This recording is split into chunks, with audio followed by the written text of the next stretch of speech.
발등에 불이 떨어진 건 뒤늦게 빚을 내면서까지 투자액을 늘렸던 개인 투자자들입니다. 증권사 곳곳에서 이미 신용대출과 담보대출의 한도 초과가 발생했는데 이 상황도 자세히 짚어보겠습니다. 오서영 기자. 네, 오서영입니다. 네, 벌써 한도를 초과한 곳들이 어디입니까? 네, 다울투자증권은 나흘 전부터 예탁증권담보대출을 일시 중단했습니다. 한도 소진 사유로 중단했으며 대출 재개일은 미정입니다. 앞서 한도 소진 사유로 신용융자도 한 달간 중단했다가 새해 들어 재개했는데요. 이 사이 한 달 만에 예탁증권담보대출로 수요가 몰린 것으로 보입니다. 대신증권도 사흘 전 주식 매입 자금대출 판매를 중단했는데요. 판매 연계사인 MG캐피탈이 한도 소진 사유로 연계 신용 서비스 중단을 요청한 것으로 보입니다. 앞서 하나저축은행과 연계한 대출 판매도 중단한 바 있습니다. 네, 아예 회사 전체의 통합 한도가 막히는 경우도 있었다면서요? 네, 그렇습니다. 증권사들은 자본시장법에 따라 신용공여 한도도 지켜야 하기 때문인데요. 특히 증권담보대출의 경우 주식을 담보로 돈을 빌려주는 건데 증권사의 신용공여 한도 총량이 자기 자본의 100%로 제한됩니다. 앞서 KB증권은 이런 사유로 지난달 28일부터 증권담보대출을 기한 없이 중단했는데요. 증시가 가파르게 오르면서 비투가 늘어나는 탓에 증권사의 신용대출, 담보대출, 스탁론 등이 과도한 수요를 못 이겨 제한되는 분위기입니다. 특히 돈을 최대한크로 모아 주식을 사는 레버리지 투자 관행도 확산되면서 실제로 신용거래 융자 잔고는 30조 원을 넘어섰는데요. 리스크 관리 차원에서 대출을 일시 중단하는 사례가 잇따를 것으로 보입니다. SBS 비즈 오서영입니다. 금융시장의 흐름과 관련된 미국발 소식은 잠시 뒤에 자세히 짚어보고 부동산 관련 소식으로 넘어가겠습니다. 주말 사이에 이재명 대통령이 부동산과 관련된 SNS 게시글을 4차례 올리면서 다주택자에 대한 압박 수위를 더 높였습니다. 다만 다주택자에 대한 이런 압박은 똘똘한 한 채 쏠림으로 인기 지역의 집값을 더 밀어올릴 수 있다는 게 시장에서 나오는 우려인데 대통령의 발언 내용과 시장의 상황까지 짚어보겠습니다. 안지혜 기자. 네, 안지혜입니다. 네, 이 대통령이 부동산 투기와 전면전을 선포한 것 같습니다. 네, 이 대통령은 주말 이틀간 또다시 4개의 부동산 메시지를 SNS에 올리면서 정부에 맞서지 말라라는 입장을 반복했습니다. 지난달 30일 망국적 부동산 정상화는 불가능할 것 같으냐, 5,000피 계곡 정비보다 훨씬 쉽고 더 중요한 일이라고 강조한 데 이어서 어제는 다주택자 중과세 유예 종료에 대해 그나마 우리 사회가 준 중과세 감면 기회를 잘 활용하시기 바란다. 아직 100일이나 남았다라고 다주택자를 향해 마지막 기회라는 경고 메시지를 보냈는데요. 필요하다면 강력한 수단을 쓰겠다고도 시사했습니다. 시장은 당장 다주택자를 중심으로 재산세와 종합부동산세 등 보유세부터 주택 양도소득세 장기보유 특별공제 감면 축소에 이르는 세금 제도가 개편될 가능성에 주목하고 있습니다. 네, 이렇게 대통령이 연일 강경한 메시지를 내놓는 건 어찌 보면 그만큼 집값이 잘 잡히지 않고 있다는 방증인 것 같습니다. 네, KB부동산 월간주택 시계열 통계에 따르면 지난 1월 강남과 서초 등 한강 이남 11개 구의 중소형 아파트 값은 평균 18억 원대로 집계됐습니다. 지난해 12월보다 1% 가까이 올랐습니다. 이렇게 되면서 서울 중소형 면적 아파트 기준이 처음으로 18억 원을 돌파했는데요. 지난해 6.27 대책과 10.15 대책 등 초강력 대출 규제로 구매력은 낮아졌지만 상급지 갈아타기 수요가 여전한 가운데 대형보다는 상대적으로 가격 부담이 적고 또 대출을 더 받을 수 있는 중소형 면적을 선택하는 수요가 증가하고 있는 것으로 풀이됩니다. SBS 비즈 안지혜입니다. 정부에서는 대출 규제 강화 카드를 다시 꺼내들면서 대통령의 이런 발언에 박자를 맞추고 나섰습니다. 최근 대출 규제의 핵심인 총부채 원리금 상환 비율, 이른바 DSR 규제에 그간 포함되지 않았던 소액 대출까지 포함시키는 방안이 검토됩니다. 오수영 기자. 네, 오수영입니다. 네, 원래 DSR의 미포함 기준이 1억 원이었는데 그 이하 대출까지도 포함이 거론되고 있는 거죠. 그렇습니다. 금융당국은 규제 사각지대를 메운다는 기조하에 1억 원 이하 대출까지 DSR 정식 규제에 포함할지 여부를 검토하고 있습니다. 앞서 금융위원회는 2024년부터 총액 1억 원 미만 대출에 대해서도 은행권의 내부 관리용 DSR을 산출하도록 했으나 정식 DSR 규제에는 포함하지 않았습니다. 원리금 전체를 DSR 산식에 반영하거나 현행 전세대출 규제처럼 이자 상환분만 별도로 떼어 DSR 규제에 포함할 가능성이 거론됩니다. 금융당국은 전세대출을 DSR에 포함할지 여부도 함께 들여다보고 있습니다. 현행 수도권과 규제 지역 내 1주택 이상 보유자에 한해 전세 대출에 DSR 규제를 적용하고 있는데요. 이를 무주택자로 확대하는 방안에 더해 현재 이사 상환분만 DSR에 반영하고 있는 1주택자 대상 DSR 규제를 원금까지 확대하는 방안도 같이 언급되고 있습니다. 네, 이게 금융위원장의 예고가 현실화되는 양상입니다. 그렇습니다. 이학원 위원장은 지난달 28일 기자간담회에서 신규 취급된 대출 가운데 실제 DSR이 적용되는 비중은 약 40% 수준으로 아직 많지 않다면서도 상환 능력 중심의 여신관리 체계를 강화하는 차원에서 DSR 적용 확대 기조는 유지할 것이라고 밝혔습니다. 당시 이 위원장은 구체적인 적용 범위나 시점은 그때그때 종합적으로 고려하겠다고 했던 바 있습니다. SBS 비즈 오수영입니다. 이런 가운데 새해 대출 받기 어려워질 금융기관들의 명단도 공개됐습니다. 국민은행과 새마을금고 등이 지난해 가계대출 목표치를 초과해 올해 대출 한도가 깎이는 페널티를 받을 전망입니다. 정보윤 기자. 네, 정보윤입니다. 네, 우선 각 은행별로 작년의 대출 상황이 어땠습니까? 네, 이인영 더불어민주당 의원실에 따르면 KB국민은행의 연간 대출 증가 목표 대비 실적 비율은 지난해 말 기준 106%로 집계됐습니다. 국민은행은 지난해 가계대출을 2조 1,270억 원 늘렸는데 목표치보다 1,209억 원을 초과한 겁니다. 하나은행은 가계대출 증가분이 목표치의 86%, NH농협은행은 66.5%에 그치는 등 5대 은행 중 목표치를 초과한 곳은 국민은행뿐이었습니다. 제2금융권에서는 새마을금고가 가계대출을 5조 3,100억 원 늘리면서 목표치의 4배를 훌쩍 넘긴 것으로 알려졌습니다. 자, 이렇게 되면 올해의 대출 한도에 차감 페널티를 받을 가능성이 높죠. 네, 그렇습니다. 다만 페널티 규모를 놓고는 여전히 금융당국의 고민이 계속되고 있는데요. 지난해 627 대출 규제로 은행권의 하반기 가계대출 증가액 목표치가 절반으로 줄어든 점 등을 감안할 방침입니다. 특히 새마을금고는 총량 초과액이 커서 초과분을 페널티에 그대로 반영할 경우 올해 신규 대출이 사실상 불가능해질 수 있습니다. 행정안전부 관계자는 새마을금고의 올해 대출 한도 등은 금융위 가이드라인이 나오면 같이 논의할 예정이라고 밝혔습니다. 금융당국은 이달 중 2026년도 가계부채 관리 방안을 발표할 계획인데 가계대출 총량 관리는 지난해보다 더욱 강화될 전망입니다. SBS 비즈 정보윤입니다. 다음 소식입니다. 대표적인 불황형 상품인 로또 복권의 판매액이 지난해에도 역대 최대 금액을 다시 썼습니다. 반면 1등 평균 당첨금은 매년 줄어드는 양상인데 복권의 연간 상황도 알아보겠습니다. 신다미 기자. 네, 신다입니다. 네, 이번에 판매액이 얼마나 늘었습니까? 네, 지난해 로또 복권 판매액은 1년 전 같은 기간보다 4.6% 늘어난 6조 2,001억 원을 기록했습니다. 지난해 연간 로또 판매액은 처음으로 6조 원을 넘어서며 지난 2002년 12월 판매 시작 이래 최대를 기록했는데요. 로또는 지난 2003년 1등 당첨자가 407억 2천만 원을 받으며 광풍이 일었고 그해 한 해에만 약 3조 8천억 원어치가 팔렸습니다. 그러나 사행성 논란이 제기되자 정부는 당첨금을 2월하는 횟수를 3회에서 2회로 줄였는데요. 그 결과 로또의 인기가 시들해지며 2007년 2조 2천억 원으로 역대 최소를 기록했다 이후에는 계속 증가 추세입니다. 자, 그런데 이렇게 늘어나는 인기와는 반대로 당첨금은 줄어들었다고요. 네, 그렇습니다. 지난해 1등 평균 당첨금은 20억 6천만 원으로 최근 3년간은 감소 추세인데요. 당첨금 20억 원에서 세금을 뗀 실제 수령액은 약 14억 원 수준으로 서울에 집 한 채 못 산다는 반응이 나오고 있습니다.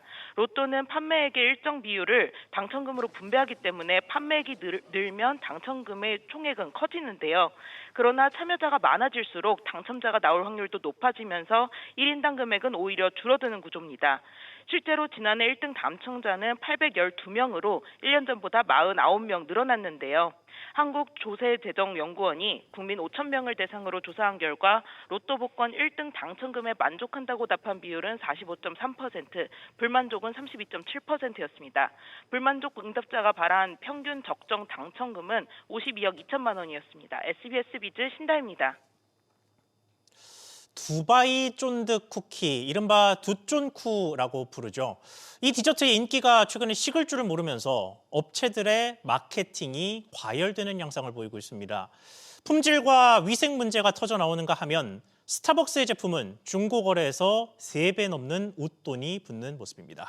취재기자 연결해서 현재 상황 짚어보겠습니다. 이정민 기자.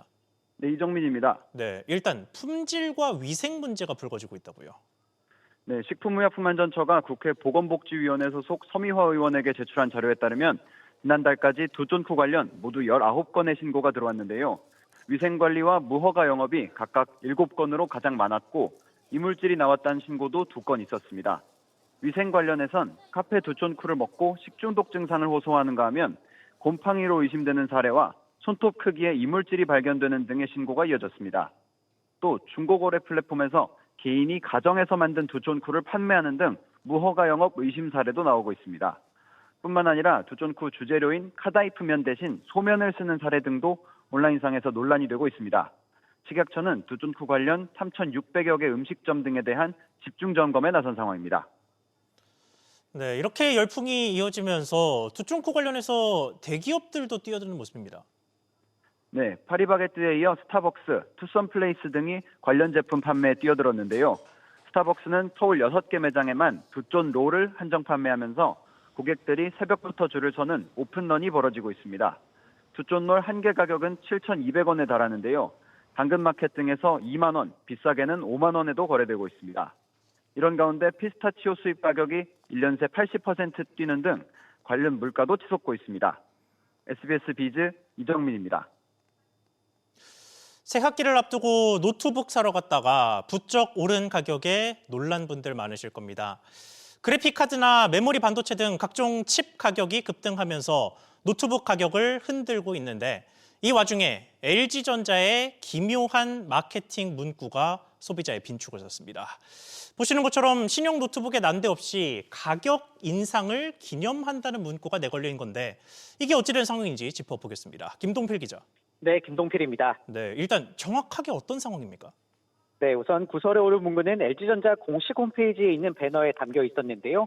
LG전자가 2026년형 그램프로 신제품을 공식 홈페이지에서 사전 판매하면서 출시 기념 가격 상승 하루 전과 같은 카운트다운 메시지를 올린 겁니다. 이에 대해 소비자들은 의아하다는 반응 일색을 보였습니다. 대부분 가격 인상을 기념하는 건 처음 보다라거나 인상 쓰게 하는 문구다. LG전자도 삼성전자 따라 가격을 올린다는 등 비꼬는 반응이 잇따랐습니다. 처음엔 반신반의하던 소비자들도 공식 홈페이지에 올라온 배너를 확인하곤 믿을 수 없다는 반응이었습니다. 네, 그러니까 이게 실제로 가격 인상을 기념했을 리는 없고 일종의 절판 마케팅을 하려고 했던 것으로 보입니다. 네, 그렇습니다. LG전자는 그램프로 신형을 사전 판매하면서 최대 27% 할인 행사를 진행하고 있는데요. 특히 경쟁작인 삼성전자 갤럭시북 프로 동급 모델과 비교할 때 70만 원 이상 저렴해서 소비자들 사이에선 호평이었습니다. 이에 일부 모델은 벌써부터 품절되는 등 인기였는데요. 할인 행사 기간은 오늘까지입니다. LG전자 입장에선 내일부터 정상가로 돌아가니 서두르라는 뜻이었겠지만 차별화를 노렸던 문구가 되려 소비자들의 기분을 상하게 하는 다총수가 된 셈입니다. LG전자 관계자는 가격 인상을 강조하는 게 아닌 신제품 출시 이벤트 종료 후 가격이 조정될 것임을 사전에 고객들에게 투명하게 안내하기 위한 목적이었다라고 해명했습니다. 현재 해당 배너도 내려간 상태입니다. SBS 비즈 김동필입니다. 이어서 저희가 단독 취재한 소식들 연달아 전하겠습니다. 현대차에서 불거진 로봇 도입 논란, 마치 과거 산업혁명 시대의 기계 도입을 거부했던 노동자들의 모습을 연상시키면서 화제가 됐습니다. 이에 이재명 대통령도 거스를 수 없는 흐름이라고 언급했는데 이와 함께 주문했던 사회적 대화가 이달부터 본격화되는 것으로 나타났습니다. 최지수 기자. 네, 최지수입니다. 네, 경제사회노동위원회 경사노위가 이 문제를 다루기로 했죠. 그렇습니다. 현대차 아틀라스 도입으로 촉발된 고용 변화 우려에 대해 대통령 직속 경사노위가 논의 주체가 돼 본격적인 사회적 대화에 착수합니다. 경사노위는 우선 설 연휴 이전에 주요 안건을 조율하는 의제개발조정위원회를 열고 첫 단추를 끼울 예정인데요. 이 자리에서 AI 확산에 따른 산업구도 변화와 노동시장 대응 방안을 핵심 의제로 상정할 것으로 알려졌습니다. 단순한 로봇 도입 문제를 넘어 노동자 상생 방안이나 일자리 전환 등 AI 시대에 직면하게 될 과제들을 국가 차원에서 미리 논의하겠다는 겁니다. 안건은 1분기 중 노사정 각 대표급이 참여하는 최고 의결기구 본위원회에서 확정됩니다. 이후 별도 위원회가 꾸려지면 오는 4월 첫 회의를 시작으로 구체적인 해법 찾기가 본격화될 전망입니다. 정부 고위 관계자는 대통령도 물결을 거스를 수가 없다는 인식을 가지고 있어서 정부도 시대적 변화에 대비해 사회적 공감대를 형성해야 한다는 취지라고 설명했습니다. 네, 그런데 경사노위에 민주노총이 참여하지 않고 있잖아요. 이러면 논의가 반쪽이 될 수도 있는 것 아닙니까? 네, 민주노총은 1999년 탈퇴 이후 20년 넘게 경사노위에 복귀하지 않고 있습니다. 논란의 중심에 있는 금속노조 현대차 지부가 민주노총 소속이기도 한데요. 다만 AI 전환에 따른 산업구조 개편 논의가 시급한 만큼 민주노총의 직접 참여를 기다리기보다 개문 발차로 우선 논의를 시작한 뒤 접점을 찾아간다는 취지입니다. 산업 경쟁력과 노동권 보호라는 두 가치를 조율해야 하는 만큼 노동부와 산업부 장관의 역할이 어느 때보다 중요해질 것으로 보입니다. SBS 비즈 최지수입니다. 이혜진 네이버 창업자의 최측근으로 알려진 최인혁 부문대표를 둘러싼 네이버 노사 갈등이 재점화될 것으로 보입니다. 네이버 노조가 직장 내 괴롭힘 사건에 도의적 책임으로 물러났던 최 대표의 복귀 결정을 내린 회사를 상대로 가처분 신청을 제기하기로 했습니다. 박규준 기자. 네, 박규준입니다. 네, 네이버 노조 측의 움직임 자세히 전해주시죠. 네, 네이버 노조는 이번 주 중으로 회사를 상대로 이사의 회의록과 주주 명부 열람 등을 위한 가처분 신청을 제기하기로 했습니다. 노조 관계자는 오늘 중으로 자문 법무법인과 논의해서 가처분 신청 제기할 법원을 확정짓고 이번 주 안으로 제기하겠다고 밝혔는데요. 앞서 네이버 노조는 지난해 5월 최 대표의 복귀를 결정한 이사회 회의록 등을 열람하겠다면서 12월 초 회사에 이사회 회의록과 주주 명부 열람을 요구해왔었습니다. 2달 가까이 회사가 답이 없자 노조가 가처분 신청으로 법정 공방에 나서기로 한 겁니다. 자, 후폭풍을 좀 따져보죠. 만약에 이에 대해서 법원이 인용 결정을 내리면 그 뒤엔 어떻게 됩니까? 네, 네이버 노조 발로 주주 행동에 탄력을 받을 걸로 보입니다. 지난해 말 이사의 회의록과 이 주주 명부 열람 요구를 한 것부터가 네이버 주식을 갖고 있는 700여 명 일부 노조원들이 주주로서 행동에 나선 거였는데요. 법원이 일부라도 인용 결정을 내리게 되면 최 대표 복귀 결정을 내린 회의록이 공개가 되기 때문에 노조가 강력하게 이를 근거로 절차적인 문제 제기에 나설 걸로 보입니다. 동시에 다른 주주들 명부도 확인할 수가 있는데요. 이제 다른 소액 주주들 의결권까지 위임받아서 최 대표 복귀에 찬성한 다른 등기 임원 해임도 추진하겠다는 게 노조 설명입니다. 최 대표는 현재 네이버 등기 임원이 아닙니다. SBS 비즈 박규준입니다. 이어서 우리 금융시장과 경제를 위협하고 있는 미국발 변수 연달아 짚어보겠습니다. 우선 각종 변수 속에서도 지난달 우리 수출은 역대 1월 중 가장 좋았습니다. 다만 미국 관세 재인상 움직임이 변수인데 취재기자 연결해 보겠습니다. 신채연 기자. 네, 신채원입니다. 네, 미국 변수 먼저 짚어보겠습니다. 미국을 찾았던 김정관 산업통상부 장관이 귀국했죠. 네, 그렇습니다. 김 장관은 이틀에 걸친 하워드 러트닝 미 상무장관과의 협의에서 상호 간 이해가 굉장히 깊어졌다며 한미 간 불필요한 오해를 해소했다고 밝혔습니다. 다만 당장 급한 불은 끄지 못했는데요. 앞서 트럼프 대통령은 지난달 우리나라 대미투자특별법 입법 지연을 문제 삼으며 한국산 제품에 대한 상호 관세를 15%에서 한미 무역 합의 이전 수준인 25%로 다시 올리겠다고 한 바 있습니다. 김 장관은 미국의 관세 인상이 시작됐다고 전했는데 들어보시죠. 트럼프 대통령님의 메시지도 있지만은 관세 인상 조치는 이미 시작이 된 거고, 그러니까 관보 개최를 준비하고 있는 것. 네, 그러면 지난달의 수출 실적은 어땠습니까? 네, 지난달 수출액은 658억 5천만 달러로 1년 전보다 34% 급증했습니다. 역대 1월 중 최고 실적으로 1월 수출액이 600억 달러를 넘긴 것도 이번이 처음인데요. 특히 반도체가 수출 호조를 이끌었습니다. 지난달 반도체 수출은 205억 4천만 달러로 1년 전보다 2배 넘게 뛰며 2달 연속 200억 달러를 돌파했습니다. SBS 비즈 신채원입니다. 보신 것처럼 우리나라와 미국이 직접 얽혀있는 문제는 관세입니다만 전 세계적으로는 차기 연방준비제도 의장 지명이 대형 변수가 되고 있습니다. 케빈 워시 차기 의장 지명 이후 세계 시장의 반응과 또 차기 의장의 과제까지 짚어보겠습니다. 이한승 기자. 네, 이한승입니다. 네, 일단 오전 우리 증시는 앞서 봤던 것처럼 현재 폭락 중이고 금과 은 시장은 주말에 앞서 충격을 받았죠. 네, 그렇습니다. 워시 후보자 지명 이후 현지 시간 30일 뉴욕 상품거래소에서 3월 인도분 은 선물 가격은 31.4% 급락한 트로이 온스당 78달러 53센트의 거래를 마쳤습니다. 이는 1980년 3월 이후 최대 하락폭인데요. 오늘 은 선물 가격은 저가 매수세가 유입되면서 다시 12% 가까이 오르며 88달러에 육박하기도 했습니다. 워시 지명 이후 11% 하락해 4,745달러 10센트까지 떨어진 금 선물도 3%대 상승하며 4,900달러를 넘었는데요.